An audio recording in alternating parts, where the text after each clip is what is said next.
We're on your side tonight in what could be the final hours in a race against the clock.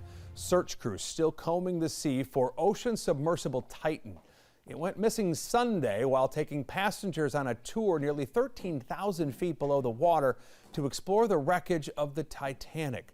Tonight, all 5 members on board have been identified. Among them, a British billionaire, a Pakistani businessman with his 19-year-old son, a French explorer, and the submersible's owner and Ocean Gate CEO, Staton. The search and rescue effort intensifying today. Time right now proving to be the Coast Guard's greatest enemy.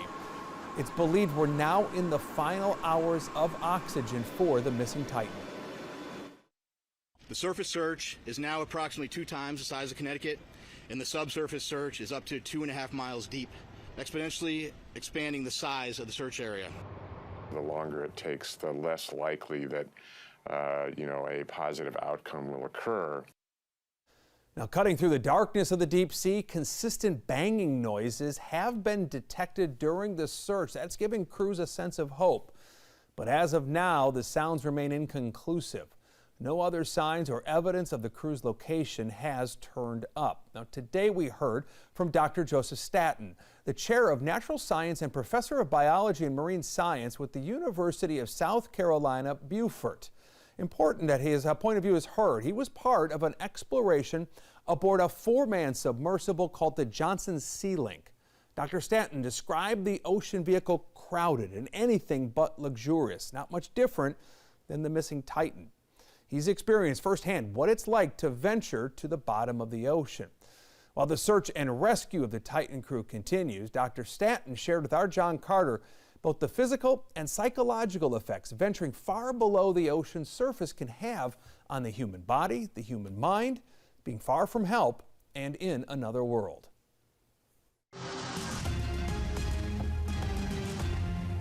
What is that like, being in such a small environment and being under the water as deep as you were? You get down to the bottom and it's a lot like being on the moon. It's a very desolate seascape down there. It was fascinating. I mean, it's crushing. One of the souvenirs they always do for these trips is you get people who are on the cruise with you to sign a styrofoam cup.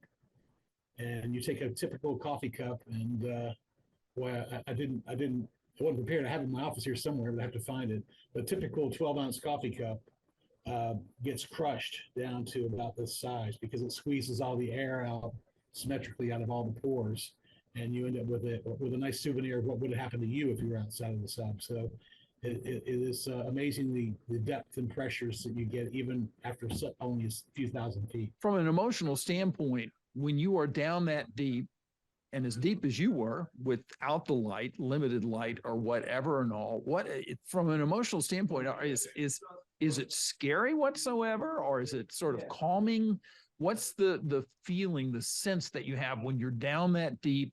I can imagine for a dive that was not supposed to last nearly as long, I'm sure that the stress and anxiety has built up quite a bit. I knew I was coming back, and I trusted the guys I was with who had thousands of hours on this submarine and knew it inside and out, with minor accidents of anything, but nothing of this scope. You mentioned when we were talking before we went on camera about claustrophobia. What is that like, that sense of being in that space like that? Well, I'm not a claustrophobic person by nature, but when you're in a small space and it gets cold, and you start, it does add to the stress level. And I can only imagine in that sub with 5 people. I do understand that the 5th person was identified as the CEO, so maybe he has some ability to try to help them allay their fears that there's hope.